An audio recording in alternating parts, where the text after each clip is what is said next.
প্রিয় সকল ছাত্রছাত্রী যারা ক্যালকাটা ইউনিভার্সিটির ফিফথ সেমে পড়ছো, যাদের এডুকেশন ডিএসসি A1 পেপারটি রয়েছে, তো তাদের জন্য আজকের ইম্পর্টেন্ট কিছু প্রশ্ন নিয়ে আলোচনা করব। তোমাদের পরীক্ষার জন্য সামনে যে পরীক্ষাটা রয়েছে, সেই পরীক্ষার একদম গুরুত্বপূর্ণ যে প্রশ্নগুলো, খুবই গুরুত্বপূর্ণ সেই প্রশ্নগুলো নিয়ে আজকে আলোচনা।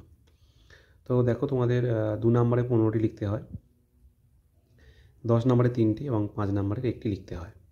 তো সেই হিসাবে তোমাদের সাজেশান দেওয়া হয়েছে। তো বন্ধুরা, যারা আমার ভিডিও দেখছো নতুন, তারা প্লিজ চ্যানেলটি সাবস্ক্রাইব করে রাখো এবং পাশে থাকা বেল আইকনটি ক্লিক করে রাখো, যাতে সবার আগে তোমরা আমার ভিডিও দেখতে পাও। তো চলো বন্ধুরা, শুরু করি। প্রথমে হচ্ছে, দেখো, শান্তির জন্য শিক্ষা লক্ষ্যগুলি বিষয়ে আলোচনা করো। এটা 2021 পরীক্ষায় পড়েছিল। সাধারণত তোমাদের যেহেতু 2023 পরীক্ষা, তাই 21 প্রশ্নটা খুবই ইম্পর্টেন্ট এবং 20-21 প্রশ্নগুলো খুবই ইম্পর্টেন্ট, তোমরা ভালো করে পড়ে যাবে। তো সেই হিসাবে সাজেশন করা হয়েছে। শান্তির জন্য শিক্ষা লক্ষ্যগুলি বিষয়ে আলোচনা করো। শান্তি শিক্ষা এবং মূল্যবোধ শিক্ষার মধ্যে পার্থক্য কী? NCFTE 2009 অনুযায়ী শান্তি শিক্ষার উদ্দেশ্যগুলি আলোচনা করো। এটাও 21 পড়েছিল।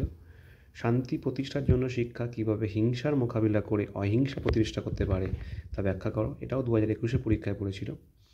মূল্যবোধের প্রকৃতি ব্যাখ্যা করো। এ প্রসঙ্গে মূল্যবোধের শ্রেণীবিভাগ করো। এটাও 21 এসছে। মূল্যবোধের বিকাশে পরিবারের ভূমিকা ব্যাখ্যা করো। এটাও 21 প্রশ্ন।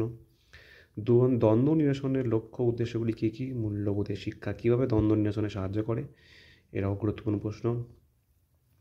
মূল্যবোধের বিকাশে বিদ্যালয়ের ভূমিকা, এটাও 21 প্রশ্ন। এটা 5 নম্বরে এসে পড়তে পারো।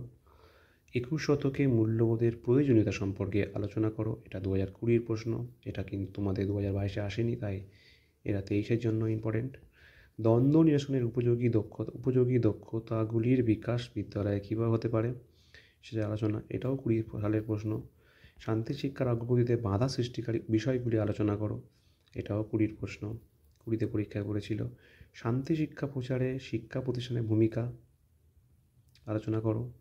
জাতীয় পাঠ্যক্রমের রূপরেখার শান্তি শিক্ষার যে ভূমিকা আলোচিত হয়েছে তা আলোচনা করো। গান্ধীজির অহিংস নীতি সম্পর্কে আলোচনা করো। এটাও 20 সালের প্রশ্ন। তো এই প্রশ্নগুলো খুবই গুরুত্বপূর্ণ। এবারেও কিছু প্রশ্ন রয়েছে। শান্তি শিক্ষা প্রসারে শিক্ষকের ভূমিকা আলোচনা করো। হিংসা কাকে বলে, হিংসার প্রকারভেদগুলি আলোচনা করো। মূল্যবোধের শিক্ষায় শিক্ষকের ভূমিকা আলোচনা করো। মূল্যবোধের বৈশিষ্ট্যগুলি সম্পর্কে আলোচনা করো। শান্তি শিক্ষার সংজ্ঞা ও পরিধি আলোচনা করো। তা তোমরা এই প্রশ্নগুলো যদি পড়ে যেতে পারো, আশা করি তোমাদের এই প্রশ্নগুলোর মধ্যে থেকে তোমাদের যে 10 নম্বর এবং 5 নম্বরে যে প্রশ্ন লিখতে হয়, 10 নম্বরে 3টি এবং 5 নম্বরের 1টি, তো আশা করি এখান থেকে তোমরা কমন পেয়ে যাবে। তো বন্ধুরা, আজকে ভিডিও এই পর্যন্তই। দেখা হয় পরে কোনো ভিডিওতে। যদি তোমাদের কোনো সাবজেক্টের সাজেশন দরকার হয়, অবশ্যই আমাকে জানাবে। আমি অবশ্যই তোমাদের সেই ভিডিও করার চেষ্টা করব। তো বন্ধুরা, আজকে এই পর্যন্তই। ধন্যবাদ।